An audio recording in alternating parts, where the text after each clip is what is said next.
A recent survey of 150 households, 54 had central air conditioning. Find P hat and Q hat, where P hat is the portion of households that have central air conditioning. So if P hat is the ones who have central air conditioning, that means Q hat is the ones that do not. Now, from the formulas above, we see that P hat is equal to 54 over 150. So the amount of successes, which would be having a central air conditioner, and over the total amount. And if we turn that into a decimal, 54 divided by 150, we get 0.36. Now we can find the opposite amount, figure out how many houses do not have central air conditioning, or we can say that Q hat is equal to 1 minus P hat. So 1 minus 0.36, which is 0.64. So we turn those into percents. So 36% have central air conditioning and 64% do not. A sample of 500 nurse applicants, including 60 from men, find the 90% confidence interval for the true proportion of men who have applied for the nursing program. So we need to find a few things first because we need to be able to fill in all the pieces of the formula. One thing is, let's start by identifying we have a sample size of 500 and X is equal to 60, the amount of male applicants that they have. Our confidence level is 9.9. Alright, so in order to use our formula, we need a P hat, which is going to be 60 over 500, which is going to give us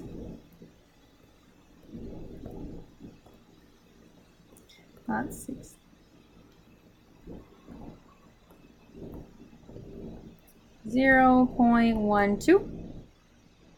We'll also need Q hat, which is 1 minus 0.12, so we're going to get 0.88. Then we need to find our critical value, so that means we're going to need alpha, which is 1 minus our confidence level, so 0.9, which means alpha is equal to 0.1. And anytime we are finding a confidence interval, we have to divide alpha by 2, so we're going to use 0.05. And we are looking for a z alpha divided by 2. We can use our calculator like we've done before. So inverse norm 0.05, comma 0, comma 1, so that this will give us a z-score value. If we go to our calculator, 0.05, 0 and 1. Our critical value is 1.645. And remember, it gives me the negative. I can use positive or negative because in the end I'm going to add and subtract. So I've got all the little pieces that I need. Now let's put that together to find our margin of error. Now the margin of error is we're going to take our critical value, 1.645, and multiply it by our standard deviation, which is our P hat, so 0.12 times our Q hat, 0.88, and divide that by N, which is 500.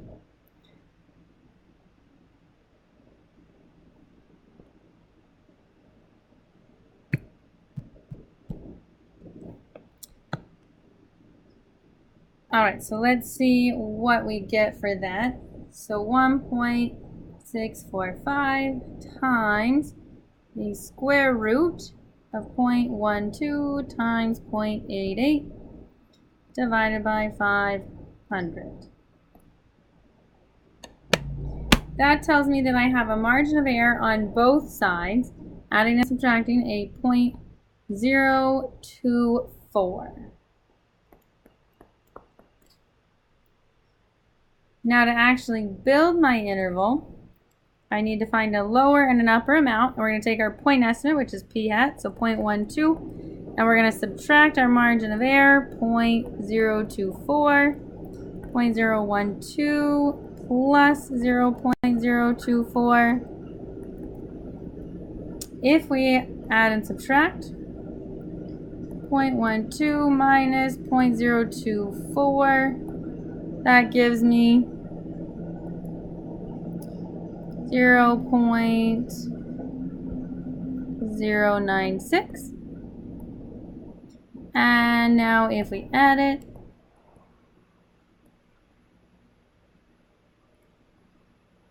.144. Now that we have our interval built, one of the most important things that we want to do with this is, what does it mean? What is this interval telling me?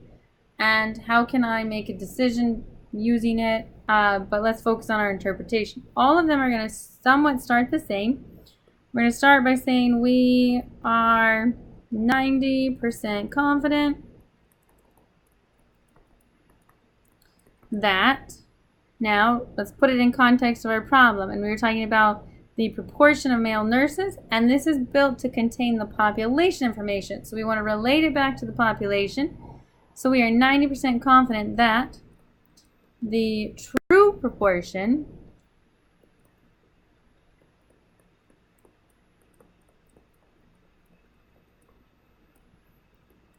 of male applicants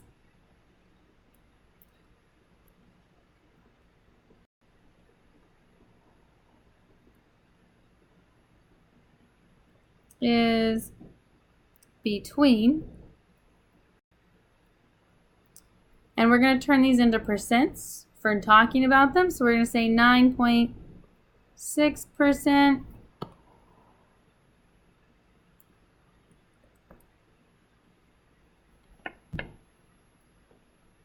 and 14.4%.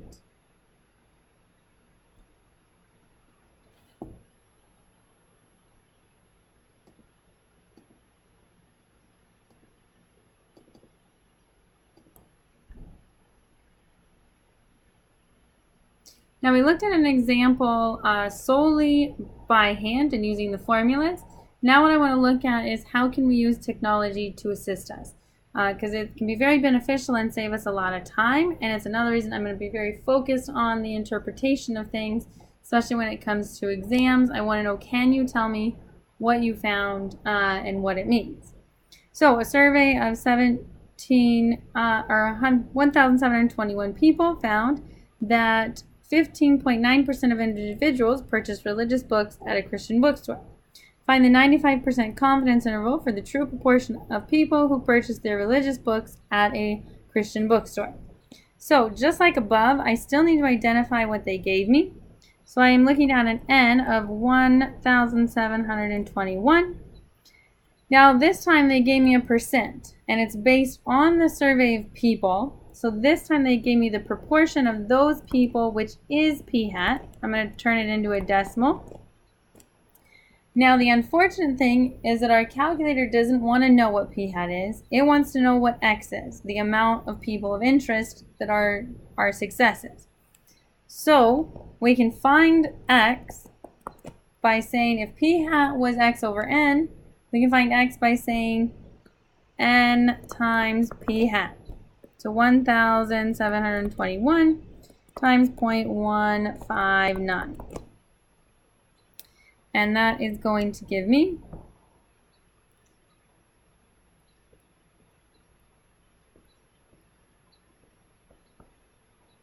times 0.159, 273.6. Now another thing is that we cannot enter a decimal for x.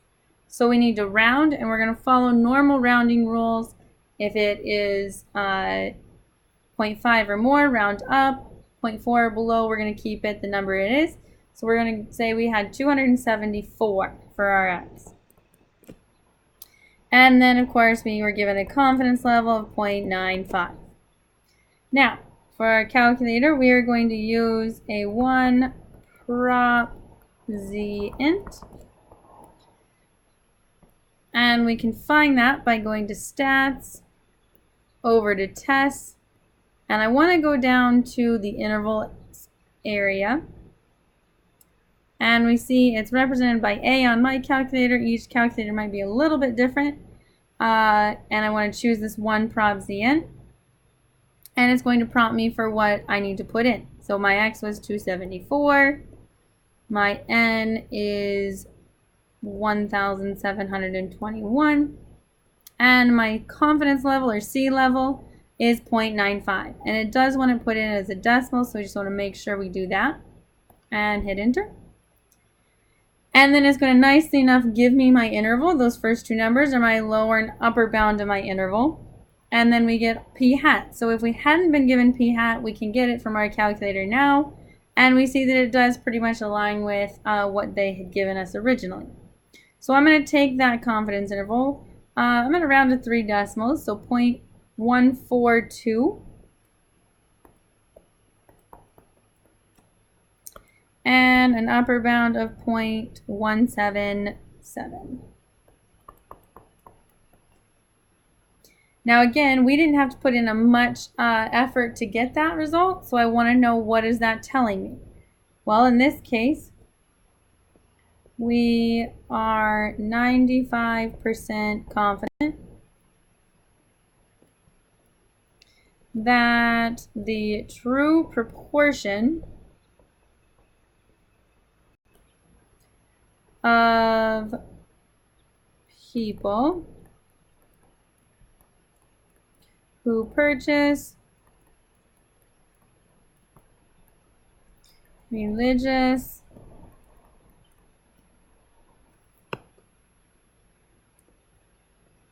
books at a Christian bookstore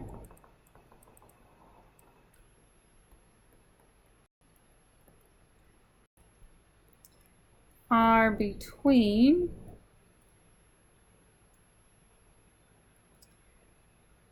14.2% and 17.7%.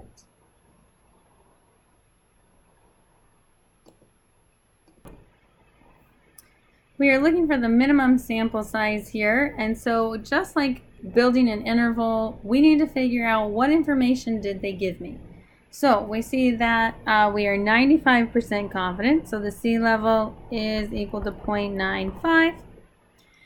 Then we see that a previous study shows that 40% of those interviewed had a computer at home. So we want to use this 40%. And we notice that that means we are given p hat. Whereas this formula, the second one, we are not given p hat. So we're going to keep in mind we're using that first one. So my p hat is equal to 0.4. Also notice that it needs q hat. So while we're here, let's just say, all right, well, 1 minus 0.4 gives me 0.6 for q hat. Then they give me one more number. The researcher wishes to be accurate within 2%. The word within is my clue that that is my margin of error.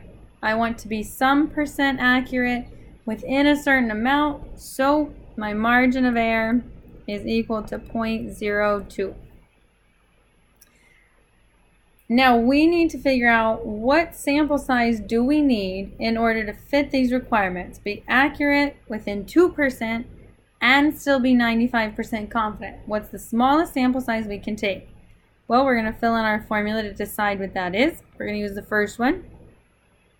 Now we have some pieces. We are missing our z alpha, so I'm going to leave that blank. So 0.4 times 0.6, and we are going to divide by 0.02 squared. Now, we're going to find z alpha just like we did above. You can use the table, or we can just use inverse norm of, again, it is our alpha is going to be 1 minus that sea level, so we've got 0.05. And we always need to divide it by 2, so alpha divided by 2 is 0.025.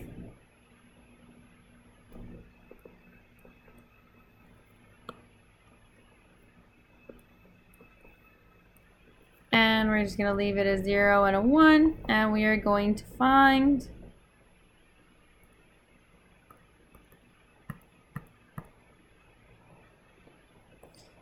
go to our distributions, 0 to 5.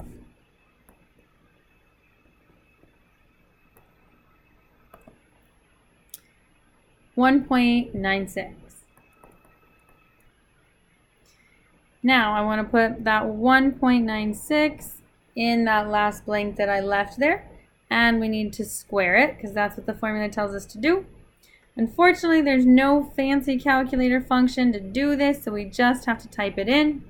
So we're going to say 1.96 squared times 0.4 and times 0.6, and I want to divide that by 0.02 squared. That gives me 2,304.96.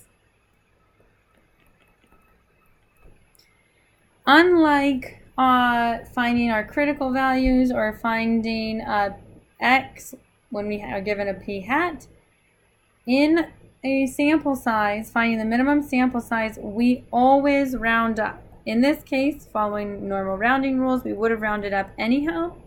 But even if that had been a 0.06, we would have rounded up, because if we don't, we risk not having enough samples to meet the criteria of 95% confidence level within 2%. And it might not seem like one sample should make that much of a difference, but it can put us outside of our bounds, so we want to make sure that we always round up to stay within our bounds. And again, we want just a little sentence, and in this case we want to say the minimum sample size necessary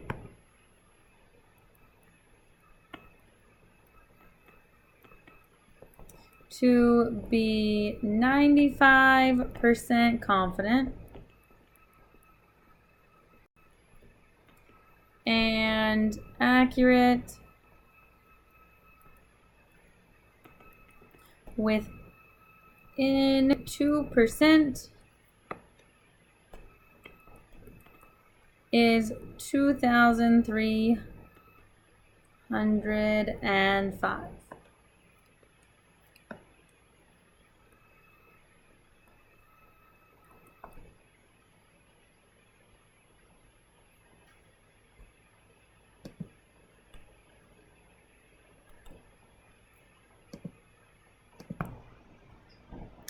Nursing home study, a researcher found that 12 out of 34 small nursing homes had resident vaccination rates of less than 80%, while 17 out of 24 large nursing homes had a vaccination rate of less than 80%. Find the 95% confidence interval for the difference of the proportion. So now we want to look at the two proportions together and come up with an interval to talk about the difference between the two. So first I want to identify what I have, and it's a two sample proportion, so we have to identify and keep separate the two pieces of information. 12 out of 34 small nursing homes, so I'm going to call that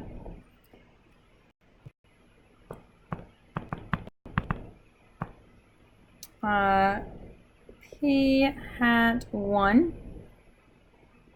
Well, actually I'm going to call that x1 equals 12, n1 equals 34.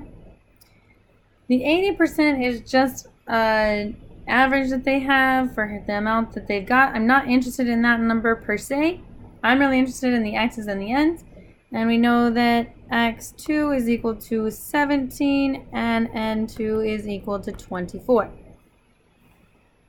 Now I want to find the confidence interval for the difference of that. So one thing I need is p hat 1, which is 12 over 34, and p hat 2, which is going to give me 17 over 24. So 12 divided by 34 gives me a 0.35. So p hat 1 is equal to 0.35. And p hat 2, 17 divided by 24 gives me 0.71.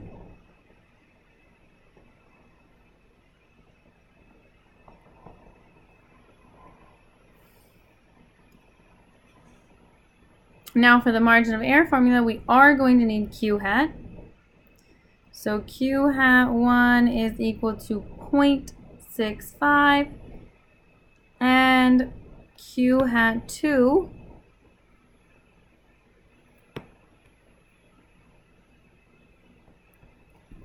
is going to be equal to 0.29.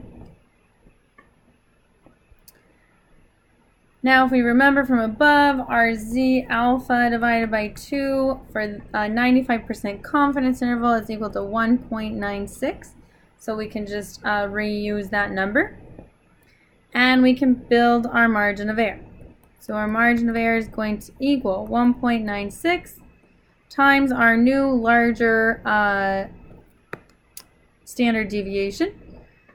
So p hat 0.35 times q hat 0.65 divided by its perspective n, which is 34.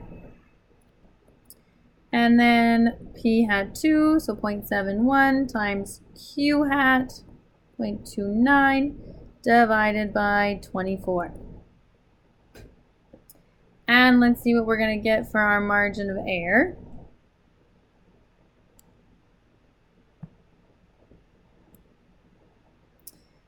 So we'll get 1.96. I recommend using a lot of parentheses, especially if you're going to try to do it all at once. So 0.35 times 0.65. That portion is divided by 34. Then I want to add the second piece, which is 0.71 times 0.29. And that portion alone is divided by 24. And we're going to get 0.24 as our margin of error. Now to build our confidence interval, we need our point estimate, which in this case is p hat 1 minus p hat 2. So 0.35 minus 0.71.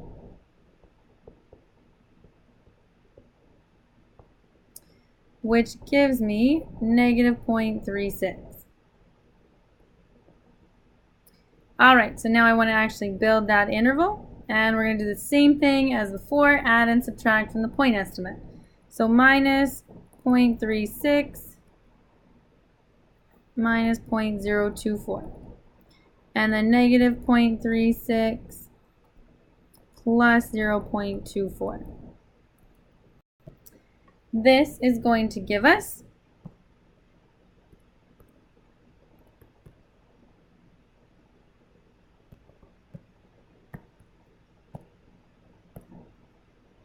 negative 0.6, and if we add it, negative 0.36 plus 0.24, negative 1.12. Now you might be saying that doesn't make any sense. You can't have negative percents, especially when we go to talk about these. But in this case, it does make sense because we are discussing the difference between the two nursing homes. So having a negative number doesn't mean it's an invalid statistic. What it tells us is that since we did the small nursing home minus the large nursing home's information, it tells us that the small nursing home consistently has a larger vaccination or a smaller vaccination rate than the large nursing homes, because we're taking a smaller number and subtracting a larger number from it. So that means in a small nursing home, the vaccination rates are going to be consistently less than those in the large nursing home, and we would say that it's 95% of the time. So we're going to start our sentence the same. We are 95% confident that This time we're going to say the difference in the proportion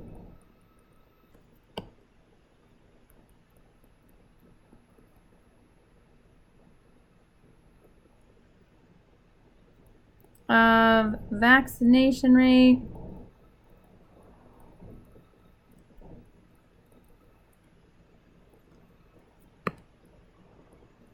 of small nursing homes, small and large nursing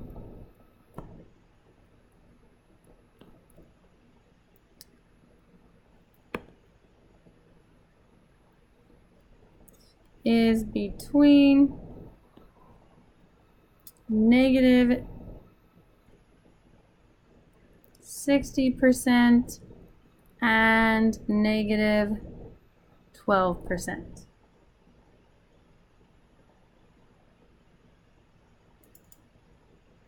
So the last example we looked at, we did it all by hand with no assistance from the technology other than just division.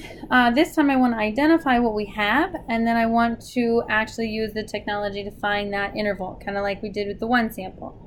So a study was conducted to determine the proportion of people who dream in black and white instead of color. Among 301 people over the age of 55, 60 dream in black and white.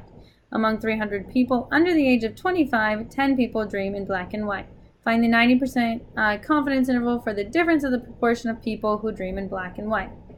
So I want to start by identifying what they gave me. One group is people age 55 and over. And in that group, we have a sample size N1 of 301. And we also know that our X1 is 60. Our second group, N2, is in the group of people under 25, and we have 300. X2 is equal to 10. And we have a confidence level of 0.9.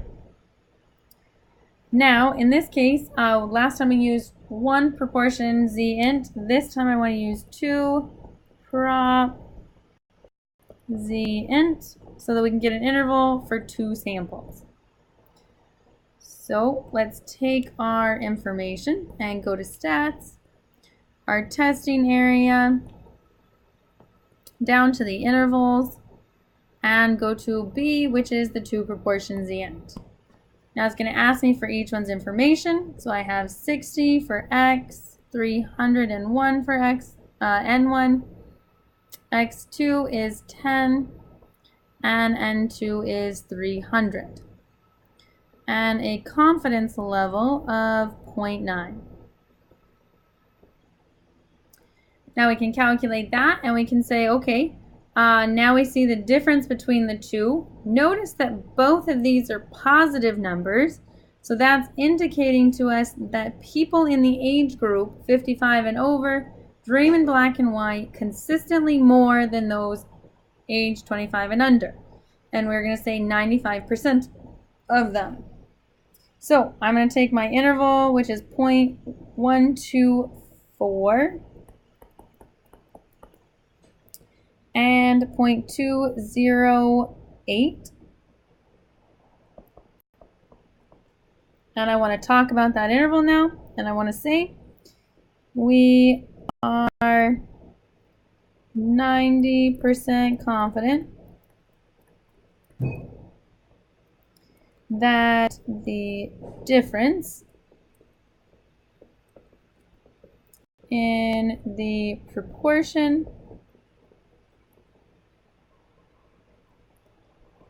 of people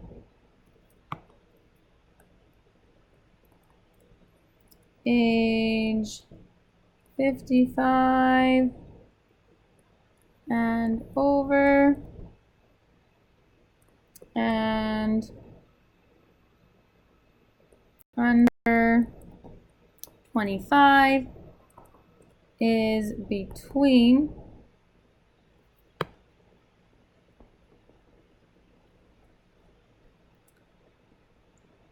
12.4%, and 20.8%. So we want to come up with the null and alternative hypothesis that we would test if we were going to carry out the test, just kind of get used to writing them. So we're looking at the university study, found that 40% of 12th grade females feel they were overweight. Is this percent lower for college-age females? Let P equal the proportion of college females who feel they are overweight. Compute being the hypothesis. So we want to start with the null hypothesis. And we have that they found it to be 40%. So that means P equals 0.4. And then they say they want to know about, is it lower than that? So our alternative would be that P is less than 0.4. Now they didn't specifically ask us for a claim, but they are saying, is this percentage lower for college student? Which means this is what they're interested in. So they want to claim that it's lower, and we want to test that. And it's important we want to keep track of where the claim is, because that's going to come into play with our sentences. An issue of U.S. News and World Reports, an article on school standards, states that about half of all students in France, Germany, and Israel take advanced placement exams, and a third pass. The same article states that 6.6% of U.S. students take advanced placement exams and 4.4% pass. Test if the percentage of U.S. students who take advanced placement exams is more than 6.6%. So we want to pay attention to the word more here. Up here it was lower. And we want to say, okay, well, our null hypothesis has to be that we don't really know what's happened. It always has the equal sign, so P equals 0.066. The alternative is where we test what we want to claim. So we're saying 0 or greater than 0.066, and that is where my claim is. Last one, according to Kaiser Family Foundation, 84% of U.S. children aged 8 to 18 had internet access at home as of August 2009. Researchers wonder if this number has changed since then. Now, change doesn't tell me a whole lot. It doesn't tell me whether it went up or it went down. They're just saying that there's something that's different about it.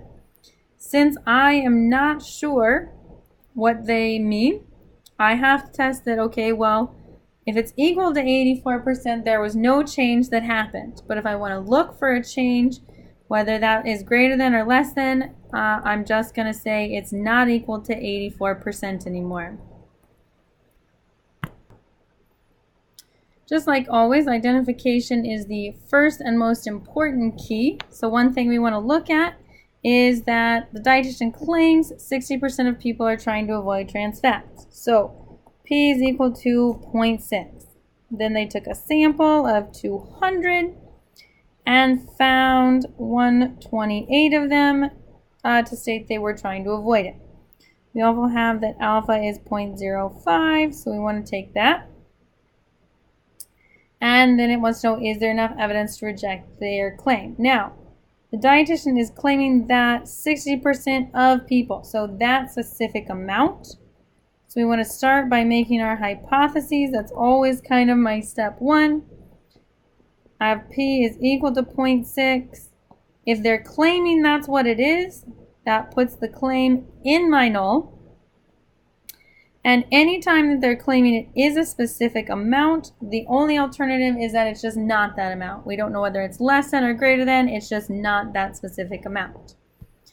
All right, now in order to use our formulas from above, we need a p hat.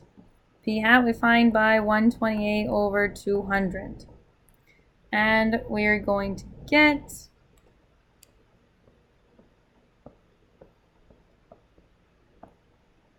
64% or 0.64, which means that Q hat is equal to 0.36.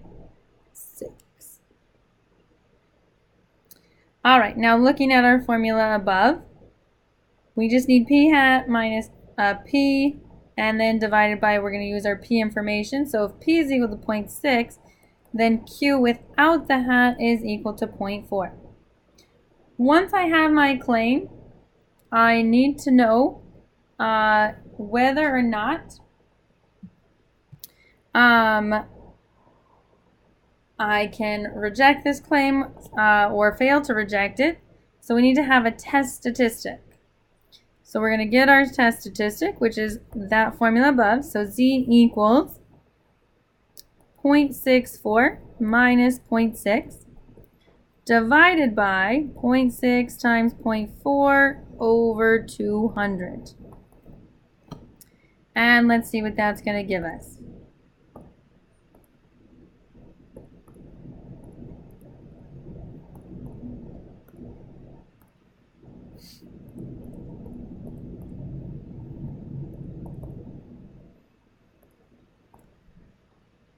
That gives me a z test statistic of 1.15.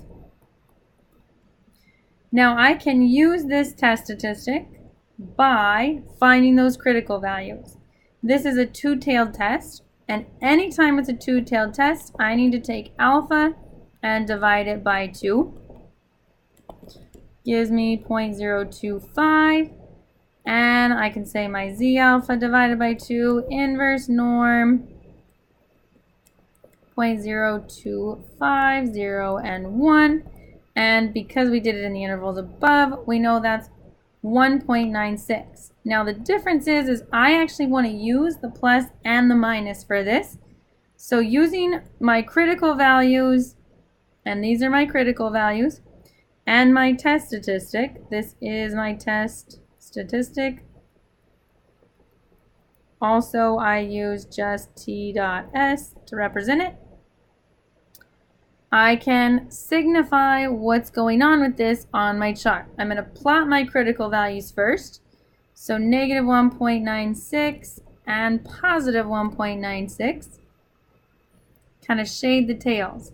The shaded region is where I can reject. If I do not fall in this shaded region, I have to fail to reject. So I want to take my test statistic value, and I notice that it's somewhere in here. It is not in the rejection region. Therefore, I'm going to make my decision based on that and say fail to reject H0. That means if I'm failing to reject the null, and that's where the claim is, I cannot reject the claim. So anytime I fail to reject, I say I do not have evidence. So there is insufficient evidence. Now in this case, it's insufficient evidence to reject the claim because the claim is in the null. And we always talk about our rejection in terms of the null, whether we reject the null or fail to reject it. We never say anything about the alternative. We just either reject or fail to reject the null. So there's insufficient evidence to reject the claim that 60% of people are trying to avoid trans fat.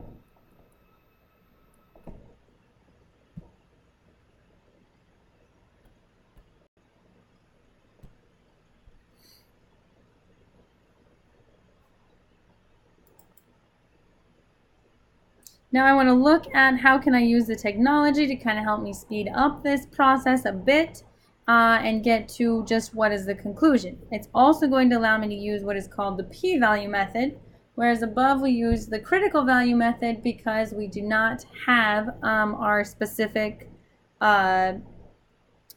p-value that we're going to get from our calculator. You can find it on the table. It's just a lot more stuff to remember, so I usually just use the critical values when I'm doing it by hand. So a telephone company representative estimates that 40% of its customers have call waiting service. To test this claim, she selected a sample of 100 customers and found that 37% had call waiting. At alpha equals 0.01, is there enough evidence to reject the claim? So the claim is this 40%, which tells me that is my P, the one without the hat. Then they go on to tell me about a sample, which is 100, and they give me a percent. Since that percent is in the same sentence as the sample, it is my sample proportion, P hat. And then, of course, the last thing I got was alpha.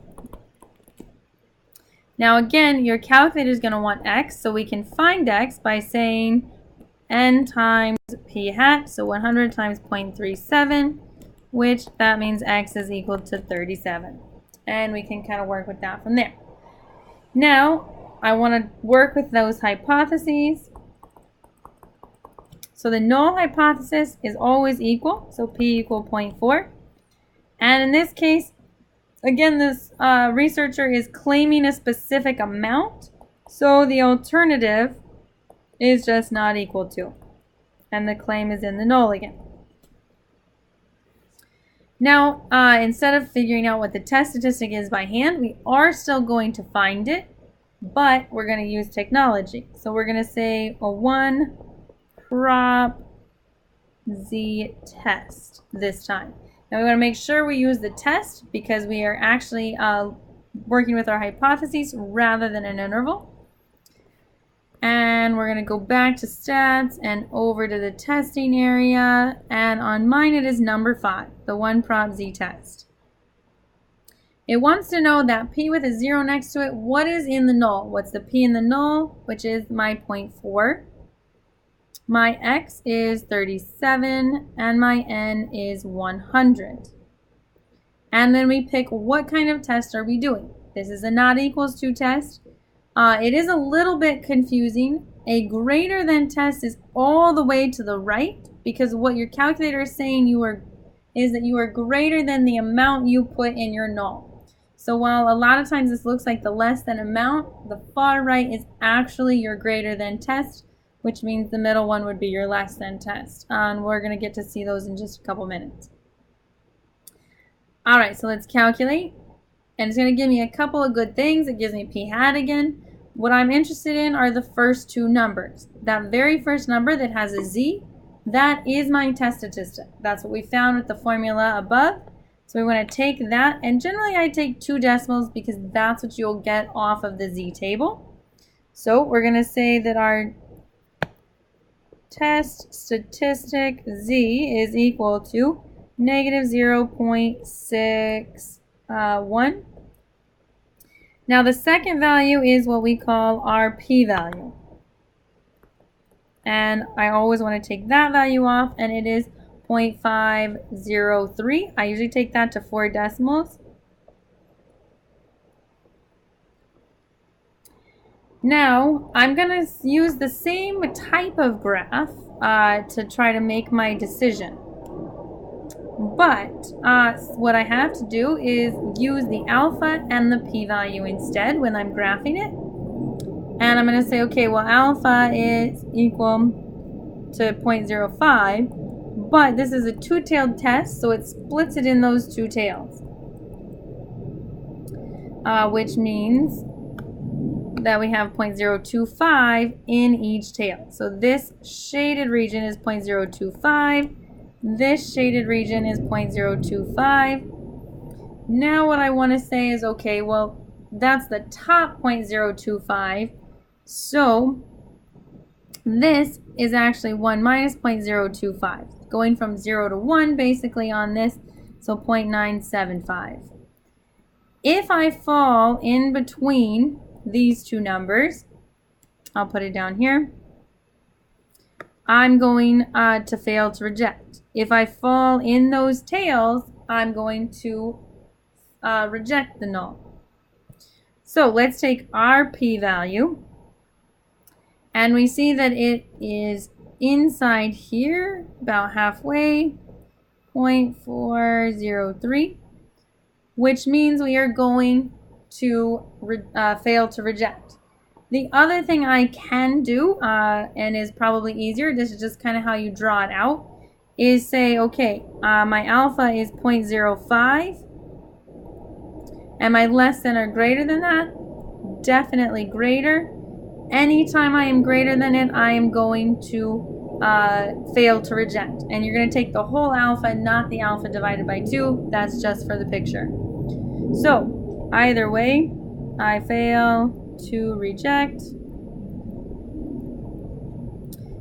There is insufficient evidence to again reject the claim that 40% of customers have call waiting.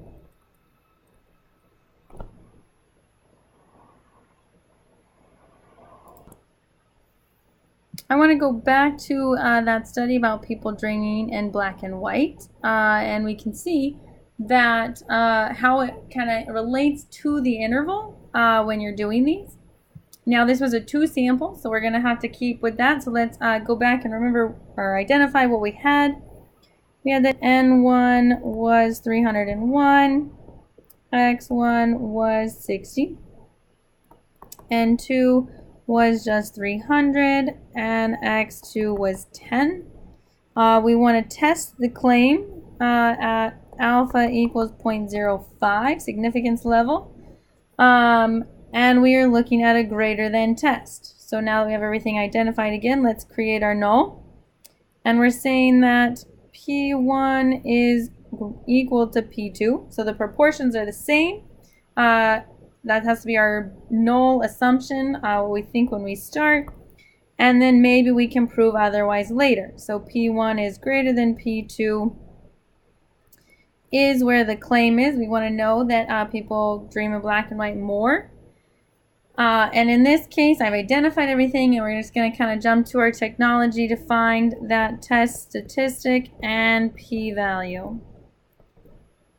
And we will use a 2-prob-z test in order to help us. So we're going to go over here to our stats and our testing area and down to number 6. And we want to kind of keep our information together. So we have 60 for X1 and 301. 10 for X2 and 300 for N2. And it is a greater than test. So go all the way to the right to indicate greater than to your calculator and calculate. And we get a z-score of 6.34. So that is my test statistic Z, 6.34, and a p-value that is, now notice sometimes your calculator is going to give you things in scientific notation. Having a p-value greater than 1 does not make any sense because it has to be between 0 and 1 only. And so when you see 1.31 as your p-value, make sure you go look at the end of that number where it says e to the -10, that scientific notation saying move the decimal 10 places to the left. So you can do that. I mean, sometimes they get even larger than that. I'm going to write it out once, but honestly, if you just tell me that it's approximately 0, that's good. But I'm going to move the decimal, so we're going to get 9 zeros, and then our 113, which is approximately 0. Which, if we draw that out, and this is a exclusively greater than test, so we have 0.05 only in this tail, which means that this is at 0.95 and everything else below it. And we are pretty much at 0. So our value falls right here, or we could say that it is definitely less than 0.05, which is our alpha. So we are going to reject the null. So in this case, there is sufficient evidence to support, because the claim is in the opposite place. It's now in the alternative, so we are supporting it rather than rejecting it if it was in the null. So we're going to support the claim that people over 55, over age 55, dream in black and white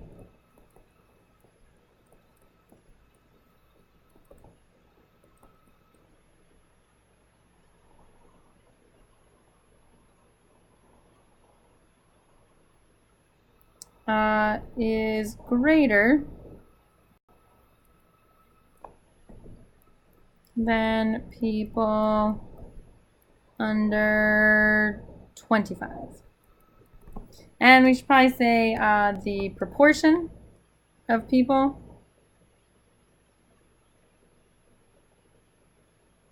I'll just kind of squish that in there. The proportion of, and that goes right there.